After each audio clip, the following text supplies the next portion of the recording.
Good evening, I'm Andrew Chang. Tonight, a presidential assassination in a country already on the brink. Canadian president, for political reasons, is not part of the game. Haiti in crisis, left without a leader. Who's in charge? What happens next? And the concern in this country. It is absolutely unacceptable. Also tonight, how climate change set the stage for a deadly heat dome and a devastating drought now hitting Manitoba. We're in some challenging times. Plus, CBC News investigates. When is the government going to start being accountable and answer the questions? What really happened before two scientists were fired from Winnipeg's high-security National Microbiology Lab? And the dream is over. The Habs Cup run comes to an end. We're with the fans in Montreal. We're pretty sad what happened. Pretty sure next year we're going to win. This is the National. Well, there is fear and confusion in a troubled nation with close ties to Canada tonight after the shocking assassination of Haitian President Jovenel Moïse in his own home. Late tonight, the government says it has arrested some of the assassins and killed others, but that will not stop the country from plunging into political uncertainty. Gunmen stormed Moïse's residence overnight, shooting him dead and seriously injuring his wife.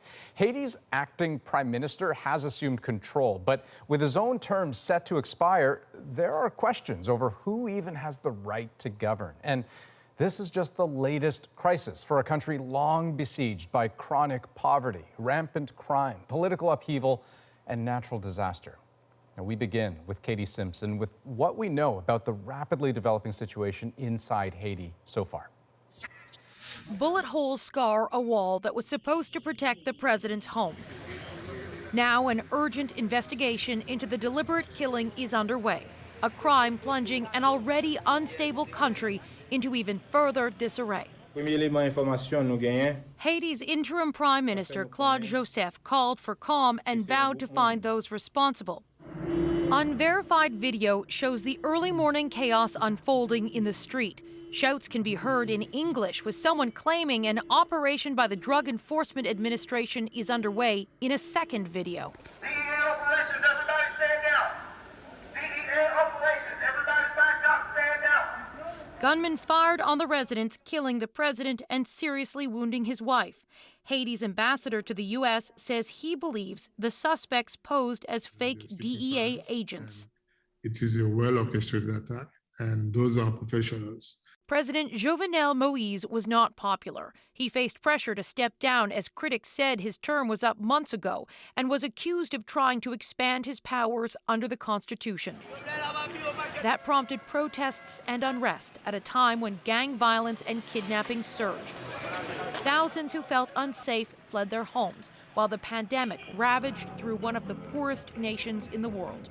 We're shocked by the tragic news from Haiti and want to express our deepest condolences. From the World Health Organization to the United Nations, international leaders sharply denounced the killing. And we must ensure accountability for those responsible for the murder.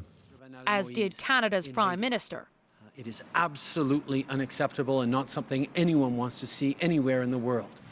The U.S. has pledged to provide whatever support it can.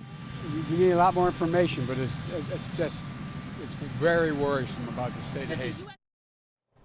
Okay, so Katie, there are some late-breaking reports about what is happening inside the country tonight. What do we know? 4 suspects have been killed and 2 others captured in what is being described as a gunfight between security forces and the apparent assassins. At one point in this battle, 3 police officers were held hostage. They have since been released. Andrew. Katie Simpson in Washington, thank you. Thanks. Now, Canada is among those countries responding most urgently to the crisis in Haiti, condemning the assassination and offering any assistance it may need. Here's Evan Dyer on what comes next and reaction from Haitians here, nervously watching what is going on there. It's a mess, she says, a total mess. It's nonsense. We're not moving forward. It's sad. Members of Montreal's Haitian community are used to bad news, but the latest from Port-au-Prince shocked the most hardened. Of course, we've been having political problems, political violence, for some months now, but Canadian president, for political reasons, is not part of the game. President of the Republic of Haiti. Canada has deep ties with Haiti. Roughly 160,000 Haitians live here, and it's the biggest international donor after the U.S. Former Canadian Ambassador Gilles Rivard says Haiti can't catch a break. Haiti has suffered. I've been through earthquakes, I've been through hurricane, I've been through cholera, and now it's COVID. And we decided to put the country under the state of siege. The immediate worry now, who's really in charge? Acting Prime Minister Claude Joseph says he is. According to the country's constitution, the order of succession passes power to the president of the country's highest court. But he died of COVID and will be buried tomorrow. The president has just been assassinated. He had his supporter that will call for vengeance, for revenge. You have the opponents that will say, well, now it's time to do something that the president is gone. The Senate and the House of Representatives are not functional. This is why I'm not optimistic at all about the capacity of the country to fill the vacuum created by the assassination of the president. And I really wonder what's going to happen soon. Okay, so Evan, you've reported from Haiti. What's your sense of the challenges there and the elections that were scheduled for September? Could they actually happen? Well, President Moïse himself, Andrew, was in a dispute over when he had to face the voters, and the opposition said, in fact, that his mandate had already expired. And the Haitian National Assembly hasn't sat for 2 years because of a similar kind of dispute. So I don't think anyone would want to guarantee that elections in Haiti are going to go ahead on schedule, particularly during a pandemic. But there is an agreement to hold both presidential and legislative elections on September 26th. We'll see if that actually happens. Of course, if Haiti can form a legitimate government, it's still going to face tremendous problems. All right, Evan Dyer, thank you. Thanks, Andrew. Well, the Montreal Canadiens' run for the Stanley Cup has come to an end tonight. And lightning has struck twice, and the Tampa Bay Lightning, back-to-back champion.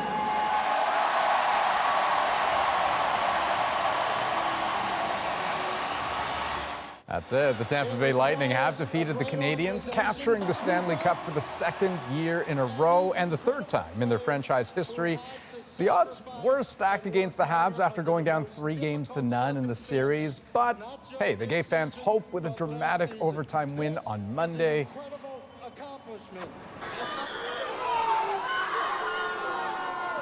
Yet, this is how it ends for fans gathered outside the Bell Centre in Montreal.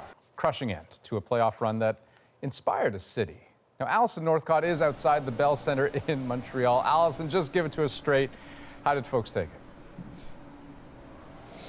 It was a heartbreaking night for fans who were here at the Bell Centre and outside the Bell Centre where a crowd had gathered. People left pretty disappointed, pretty sad, but saying that they're still really proud of their team for how far they had come. They had a really unexpected success during the playoffs, and that really lifted people's spirits, particularly in Montreal after all of the difficulties of the pandemic, and it came as restrictions were being eased. So it was a good moment for Montreal and for fans. People really wanted to see the Habs win the Stanley Cup for the first time since 1993. Of course, that's not how it turned out this evening. Have a listen to some of the fans I spoke with after the game tonight. We were hoping the end was going to be different, but we still love our Canadians to the bone, to the flesh. Still got it in my heart since I'm born, so it's going to be the next time. It's sad, but they did good. They did good. We're proud. We're pretty sad what happened. I really thought they were going to score in that last second, but they didn't. It's pretty disappointing. Okay, I'm sensing a common theme there. Allison, so I know in recent games we had seen a pattern, right? Police intervening pretty proactively right immediately once the games ended. What was the police presence like tonight? How did they react? Well, there was a really strong police presence here throughout the game. They were watching the crowd very closely. There have been incidents of vandalism after previous playoff games. Obviously, that was something that they wanted to avoid. Tonight, though, the crowd left peacefully, quite quietly, obviously very disappointed. During the last game when the Habs won on Monday, the police had used tear gas to disperse the crowd, to get people out of the area. You can look around me now. It's pretty empty here, and it emptied out pretty quickly. And as I said, people left quietly, very disappointed. Obviously no fireworks or much cheering tonight. People just letting that loss sink in, and the fact that this playoff run is over for the Canadiens. Well, a good run. Allison Northcott in Montreal, thank you. You're welcome. Well, let's turn to Canada's wildfire situation right now. In British Columbia, there's still about 200 of them burning, a third of them out of control. They have forced many people to either flee from their homes or prepare to at a moment's notice, especially around Kamloops, the biggest area under an evacuation order you're looking at there, threatened by the Sparks Lake fire. Many of the evacuees from that area have ended up in Kamloops, where, as Carolyn Dunn shows us, they now nervously wait to see what happens. This is what Marshall Potts and Joanne B. Harrell encountered driving back to their ranch yesterday. It's a dystopian future is what it looks like up there. You know, it really looks devastating. Take care, everybody. We're going. The couple fled a week ago with the roar of the fire gaining on them fast. All the trees were starting to candle, and it made it look like it was coming right at us. They escaped with their 2 dogs, one of whom is pregnant, and Marshall's favorite guitars. Some of our cows are right here. Remarkably, they discovered yesterday, the fire stopped short of their cattle, chickens, and home. The Sparks Lake fire has grown to 40,000 hectares in 10 days. Its official classification, out of control. When we get that call... Nate Scotchman has been a firefighter for decades, but even he became overwhelmed as he and other members of the Skichison Indian Band fled for safety. At first, I wasn't too worried because it was still coming over the mountain. And then, like, within not too many, like, minutes, went outside and there was a big mushroom cloud. It was red and, you know, there was smoke everywhere. Today, the fire was being held on 3 sides, but conditions are tinder dry and the wind can change on a dime. Sometimes the winds will go up a valley and then change the other way on another day, and it makes it really difficult for the firefighters to allocate resources accordingly. So Potts and B. Harrell have no idea when they'll be able to go back or what they'll find. We might get lucky. We're hoping for a little miracle there, and still have some trees left. Would be nice. Okay, so Carolyn, I'm looking at your shot, and as we link up with you, I can see the rain coming down. That's got to be a good sign. But you tell me, I mean, what are evacuees telling you? Well, you know, the folks from Lytton are in mourning and they're devastated, traumatized really, from having fled this fire that took out their entire community and everything they own. As for the people from Skichison and the greater Sparks Lake area, it's really the unknown. They left a fire very close to their houses and they just don't know what the outcome is going to be. Now, officials are saying we are going to need a significant amount of this kind of rain for a sustained period of time. And even though we're getting a little bit soaked right now, it's probably not going to be enough, and there's not enough in the forecast. Andrew? Okay, Carolyn Dunn, thank you. Now, bus tours are being arranged for this Friday to take residents of Lytton, BC back into the burned out village. It'll be their first chance to see the destruction in person, but they will not be allowed to get off the bus. The village is also restricting access to CN and CP rail, except for critical repairs and fire suppression. Now, this is new video into us showing those dramatic moments as the fire tore through town a week ago.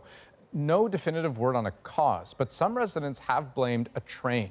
Video of one surrounded by smoke has been making the rounds, but CN says they've investigated it. The company says the train in the video was near Boston Bar, not Lytton, and the smoke was from a different fire that was already burning. Now, these fires have fed on tinder dry conditions after a record-breaking heat wave.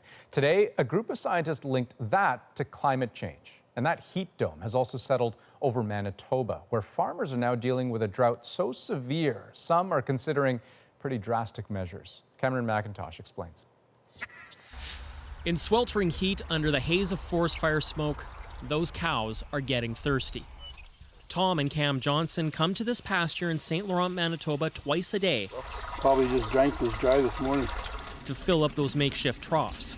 End of June, beginning of July, and our dugouts are dry. Never, ever seen that before. No water also means no hay, so he's facing the bleak prospect of needing to sell his herd before he runs out of feed. We're going to see how far we can go and then make those tough decisions this fall or later this summer if we have to sell. It's not just St. Laurent. Much of southern Manitoba has received less than 50% of normal precipitation this year. The heat wave has only made things worse. Grain and pulse crops are also suffering. Winter left little snow. Drought conditions were setting in before some farmers even got on the fields. The next 3 weeks will probably tell how much will be there. Bill Campbell is president of Keystone Agricultural Producers. He says some rain can still salvage the year, but it has to come quick. To say we've never seen this before, I don't think would be right, but we're in some challenging times. Beyond the farm, a group of climate scientists that analyzed the deadly heat wave in Western Canada found climate change played a major role, making it 150 times more likely to have occurred. The heat wave itself, really would put the kind of exclamation point on a long-term drought. Back in St. Laurent, local officials have declared a state of agricultural disaster, calling for provincial aid. We're all hoping for rain because... While the province works on an announcement, Johnson is using funding already allocated to help farmers dig wells. We drilled 2 wells in 2 other pastures, which we, all my lifetime, never had to do before. Now, all he can do is just keep filling those tires and watch the forecast, which for at least the next week is calling for more heat and not a drop of rain. Cameron McIntosh, CBC News, St. Laurent, Manitoba. Well, the search for survivors at the site of that deadly condo collapse in Florida has ended. Officials are now calling it a recovery mission. To share this news with the families this evening who are still missing their loved ones was devastating. It has been 2 weeks since the disaster. Search crews have found 54 bodies so far, with 86 people still unaccounted for. 4 Canadians are among the victims. Only 1 has been identified. Tropical storm Elsa made its way across Florida today, pounding the state with wind and heavy rain. The storm's now moving further north, threatening to bring flash flooding to Georgia and the Carolinas. Well, tonight, First Nations leaders from across the country are in the midst of an important election. The Assembly of First Nations is deciding who will be its next national chief. Olivia Stefanovic is watching the results, joins us now. So, Olivia, what can you tell us?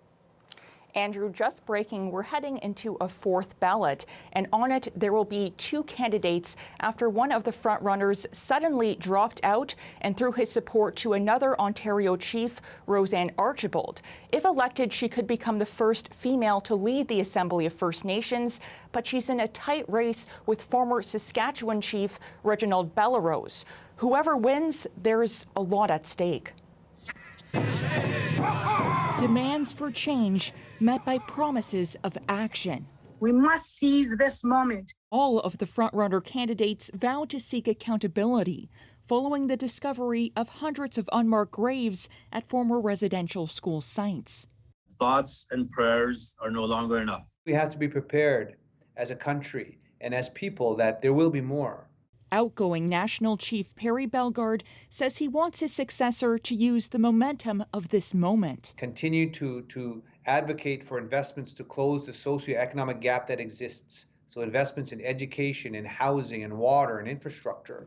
But there are also calls for change within the Assembly of First Nations, for the organization to work more closely with the people they represent. To retain or regain legitimacy in the eyes of communities, it has to do some work of, in some ways, making itself more of a democratic institution or organization. Now it seems likely we'll find out who it is tomorrow. The winning candidate needs 60% of support to become the next national chief. They will be part of negotiations with the federal government on key issues, such as implementing the United Nations Declaration on the Rights of Indigenous Peoples. They will also have to develop a working relationship with all political parties as speculation grows over the possibility of an upcoming snap federal election and Indigenous issues expected to be front and center, Andrew. Okay, Olivia, thank you. Well, soccer fans hit the streets on both sides of the Atlantic. Coming up, England fans celebrate a win they have never seen before.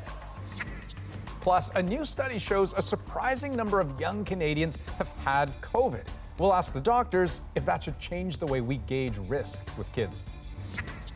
And a mysterious cloud over 2 virologists with a connection to Wuhan, China, fired from a high-security lab in Winnipeg. Why are they covering up information about scientists? Former colleagues at the lab tell us what they saw. We're back in 2.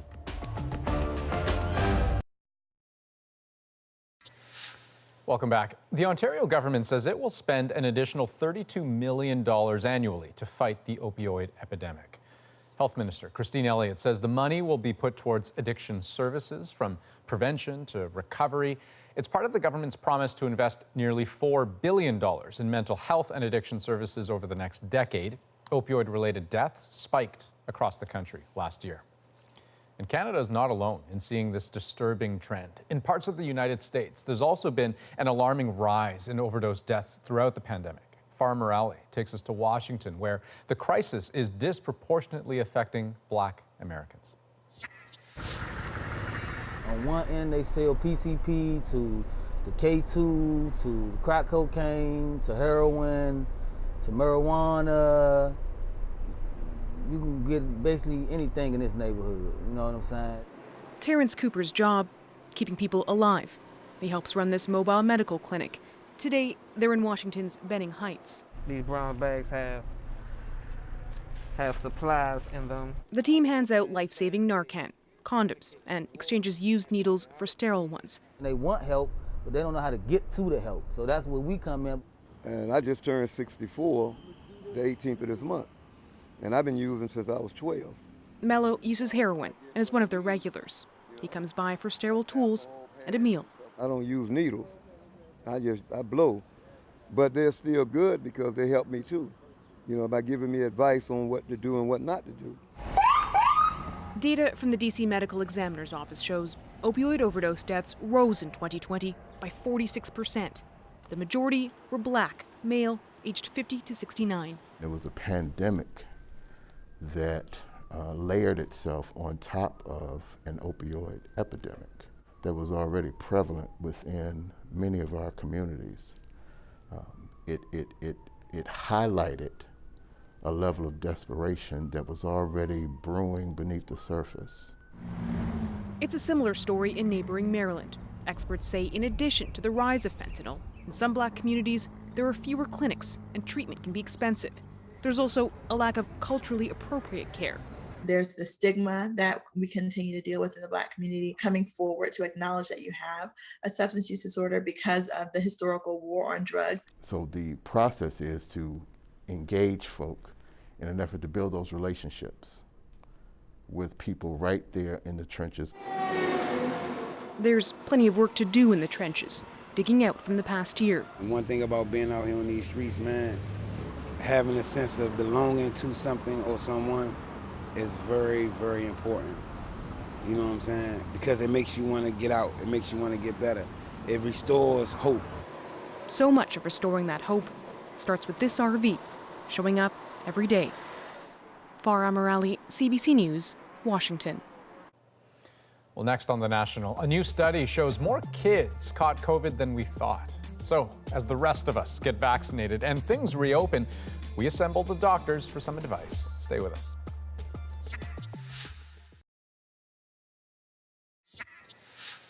Welcome back. While the fight against COVID is far from over, the story does have some real bright spots today, even some things to celebrate, including a milestone in a province that has seen some of the worst of the pandemic in Canada. Ontario reporting no new COVID-19 related deaths today. The first time that's happened since October of last year. In Atlantic Canada, the picture is also looking bright. Both Newfoundland and New Brunswick reporting no new cases. And in New Brunswick, active cases have fallen to the lowest level in a long time, with just 10. Meanwhile, in New York City, the mood was something else.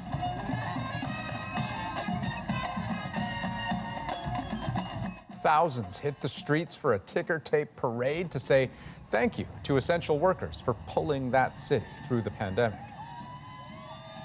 So here's some food for thought. According to a new study from Canada's COVID-19 Immunity Task Force, in a sample of 10,000 Canadians, the age group with the largest prevalence of COVID-19 antibodies was kids between ages 1 and 19. But think about that. Kids 12 and under have never been vaccinated, and the results came from months ago before most of Canada was vaccinated. So what that tells us is that kids have been getting infected at a pretty alarming rate, even if that would rarely lead to severe illness or death. So what does that mean?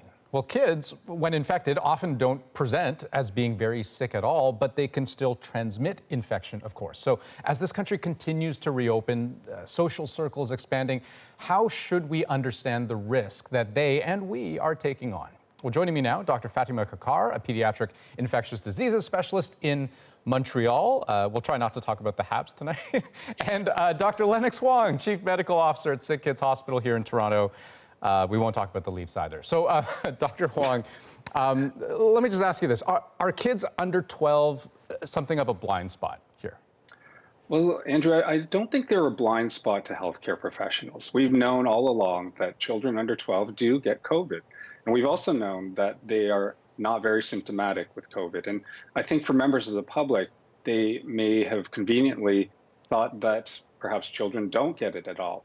But from a healthcare professional standpoint, we've known this all along, and that's why we've given guidance in the past and currently around making sure that there's social distancing, making sure people are careful with who they're in contact with. But okay, you make a really interesting point there about how convenient it has been sort of to let under 12s fly under the radar. Dr. Kakar, I mean, I'm a parent, right? When I see my kids playing with other kids at a playground, I don't think much of it because I feel like on the balance of things, it ought to be safe. But you tell me, I mean, what would you either add or change about that understanding?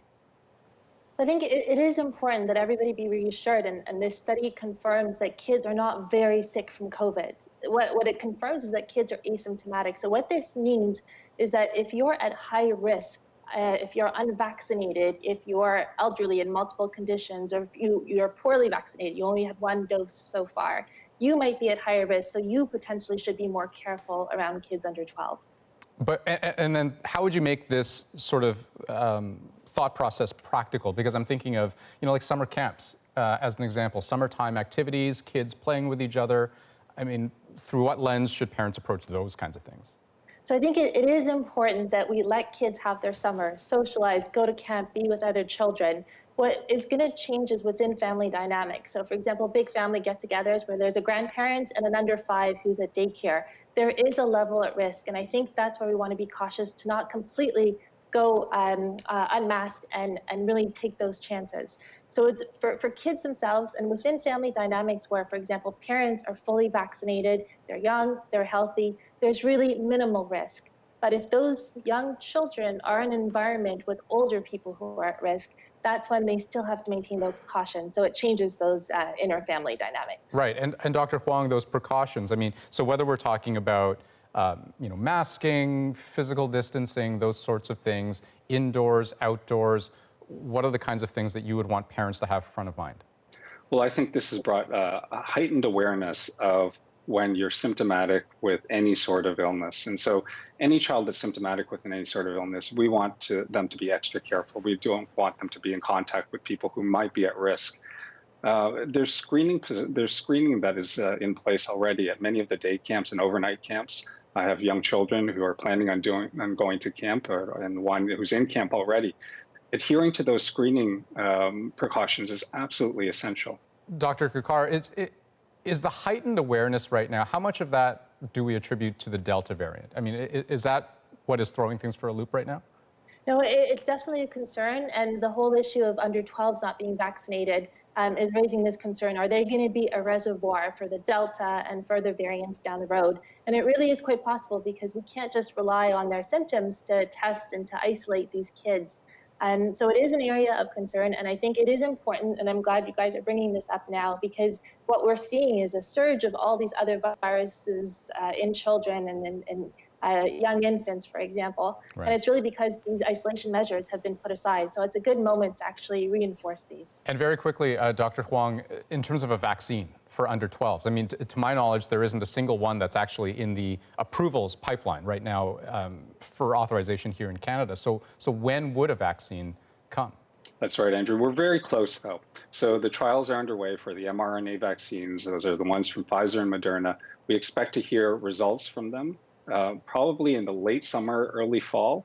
And at that point, we can then embark on decisions around vaccinating children under 12 years of age. Dr. Huang, Dr. Kakar, thank you so much for your time. Thank you. Thank you. And next on The National, the government won't reveal why 2 scientists were fired from Winnipeg's virology lab. Now, colleagues are speaking out. You see people wandering around where they shouldn't be. What we know about what actually happened, CBC News investigates. Next.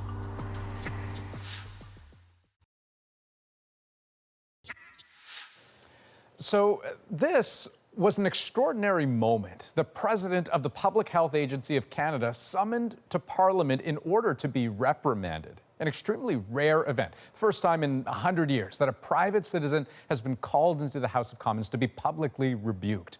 It's all about the government's refusal to provide documents that could shed light about the mysterious firing of 2 scientists at the National Microbiology Lab in Winnipeg. The government is now suing to stop the disclosure of those documents, and there is still next to no information about why the 2 scientists were marched out of the lab with their security clearances revoked. Now, CBC broke the story and has been following it ever since. Tonight, former colleagues at the lab are speaking out, sharing new pieces of the puzzle and pointing the finger at the Winnipeg lab itself. Karen Pauls explains. For months, opposition MPs have been demanding answers about these scientists and their Chinese students, escorted out of the country's only Level 4 lab in Winnipeg amidst an internal review and RCMP investigation. When is the government going to start being accountable to this House of Commons and to answer the questions? And they have a lot of them, about Dr. Jiango Chu's travel to Wuhan, China, where she was training staff and developing operating procedures at the new Level 4 lab there. As well, a shipment of viruses, including Ebola, that she sent to the Wuhan lab in 2019. I'll ask the Prime Minister, why are they covering up information about scientists, about policies between our top secret Winnipeg lab and the Wuhan Institute of Virology? But 2 former colleagues of Chu's are speaking out, saying all the speculation is wrong. From her own words to me, she told me, like, this is a misunderstanding, and I don't know why, I was walked out of the building. Gary Kobinger has been watching all of this with dismay and disbelief from his lab at Laval University. He was Chu's boss in Winnipeg. Together, they developed an Ebola vaccine that saved lives and won international praise. This work can't be done without teamwork. She's a very ethical person. She was a very loyal person at the time she was there. Kobinger believes this all started over an intellectual property question. He says someone flagged Chu's trips to the Wuhan lab, concerned she was sharing proprietary information about biosafety protocols. Sharing this is it intellectual property? Really? Are you breaching the intellectual property because you're saying, well, on our side, the way we decontaminate this material is A, B, C, D. How do you do it on your side? The Public Health Agency was also surprised to find Chu listed on 2 patents filed by Chinese agencies. The Winnipeg lab was not named, which means Canada would have a hard time getting royalties associated with any potential sales of the technology. But is that enough to launch an RCMP investigation, strip the scientists of their security clearances, and ultimately fire them? At NML? Yes, I would say. Knee-jerk reactions are what NML are famous for, especially with staff. We're not identifying this former scientist of the National Microbiology Lab. He fears retribution from the Public Health Agency for speaking with us. Someone else is reading his words. NML, they have a lot of problems they're trying to cover up. There are questions about at least one of Chu's students and how he got inside the lab. Fai Huyan has affiliations to a research arm of the People's Liberation Army of China. This could be something that fell through the cracks, without question. One of those cracks, he says, shows a fault in the security clearance protocol. To fast-track lab access and avoid deep background checks, someone can apply for what's called reliability status instead of secret or top-secret clearance. Sources tell CBC News in some cases involving Chu students, limitations were placed on even that reliability access, limitations which were sometimes ignored. I've worked at NML long enough that you see people wandering around where they shouldn't be. Generally, you'll send them to the lab, they'll do their work, you'll be in your office, and then they can walk around and do what they want. Authorities we've spoken to about this are tight-lipped. The Public Health Agency says disclosure of any information to do with this case is prohibited unless authorized by the Attorney General or the federal court. CSIS never confirms or denies anything to do with its cases, and the RCMP won't talk about an ongoing investigation.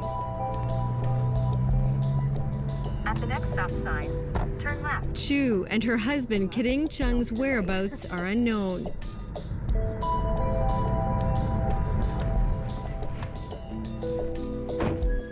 When CBC recently visited their primary residence in Winnipeg, a young man answered the door.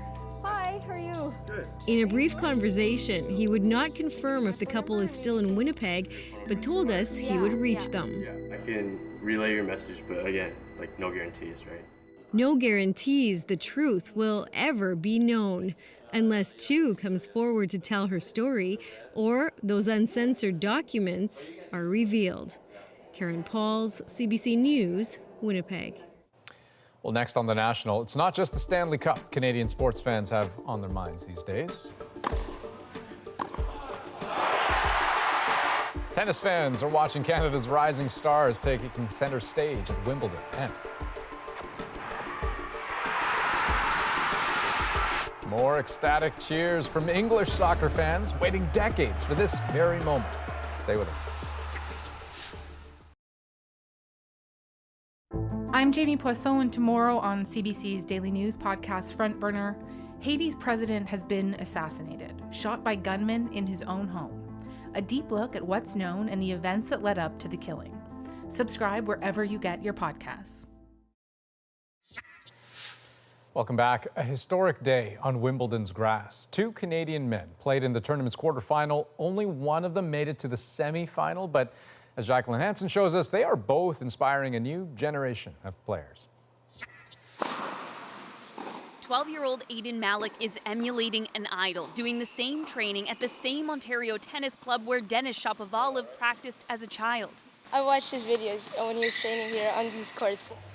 Today, tennis fans around the world watch Shapovalov play and win his first Grand Slam quarterfinal at Wimbledon, no less. Next, he takes on defending champion Novak Djokovic. Well, obviously, he's the best player in the world, but, I think... but I think anything is possible. The 22-year-old from the Greater Toronto area wasn't the only Canadian on the court today. 15 love. 20-year-old Felix Auger-Aliassime of Montreal was also playing in the quarterfinals at Wimbledon. It's just nice to see that they've came from places like where I am right now. Auger-Aliassime lost, so he's out of the tournament, but getting this far is still a career high for him. I truly believe that both of them are going to be fantastic ambassadors to the game, one, but I also believe they're going to be great champions. The two are among several Canadian tennis players getting attention around the world. These Canadians, it's like they're supposed to be good at hockey, not tennis. Bianca Andreescu's Grand Slam win in 2019 showed Canadians are more than capable, and Shapovalov, Auger-Aliassime, and Milos Raonic are all ranked in the top 30. So that is just mind-boggling to think that we could ever have 3 players better than all the American players, with all the players they have, all the resources they have and everything. Their success on the global stage is also having an impact locally. Tennis in general is growing in Canada because of what's going on at the pro level. And inspiring a new generation of players. I'd definitely go pro someday just like Denis or Felix. Because they're proof it's possible. Jacqueline Hansen, CBC News, Richmond Hill, Ontario. Well, after a lengthy battle outside the ring, one of Canada's top boxers has officially punched her ticket to Tokyo. Mandy Bujold was ruled ineligible for this summer's Olympics by the IOC after missing previous qualifying events because of her pregnancy. The 33-year-old appealed the decision and came out with a historic victory last week. Today, she was officially named to the Canadian Olympic boxing team, making her the first woman to box for Canada at consecutive Olympics. Now, England is celebrating tonight after a historic victory on the soccer pitch. The Three Lions beat Denmark at their first Euro Cup semifinal in 25 years. And now it's all about Sunday's big final. As Salima Shivji shows us, a country daring to hope. The excitement barely contained, the anticipation building. We've been waiting for so long, we just want it to happen. We've never obviously got to a Euros final and it's just everything. Yeah. It's coming on! It's coming on! Fans here daring to dream that England will make the Euro final for the first time ever. It would be the team's first trip to a major tournament final in more than half a century. Starting is there. England came out strong. Fueled by hometown cheers at Wembley, 66,000 allowed in as COVID restrictions slowly fade away. In comes the captain! Coming into this game, the English team was unbeaten, harkening back to the last time they got this far in the mid-90s. When this rallying song took over, an attempt to banish decades of near wins. Only it's a notion their Danish opponents scoffed at. Has it ever been home? It hasn't. 25 years ago, a crucial penalty shot missed by Gareth Southgate. He's now the team's manager and savoring every moment of this run. The opportunity to, bring happiness and create brilliant nights for our fans, our nation, is a very special one. The sting of defeat is all too familiar for the England side. But after one of the world's strictest COVID lockdowns, this year felt different for these fans. There's just a real sense of the country stepping out of the coronavirus crisis as well. And so it's been a very cathartic experience for everyone, I think. Relief on the pitch, too. England's captain clinching the win in extra time. The whole stadium and much of the country now finally reveling together in good times, unable to contain the thrilling feeling that just maybe they'll win it all this time around. Salima Shivji, CBC News, London. Okay, up next, you know the saying, it's just like riding a bike? Well, in our moment, proof that you can keep that skill going for quite a while. We have 10 that are nonagenarians, the oldest one being 99 and still cycling. The community he has created is next in our moment.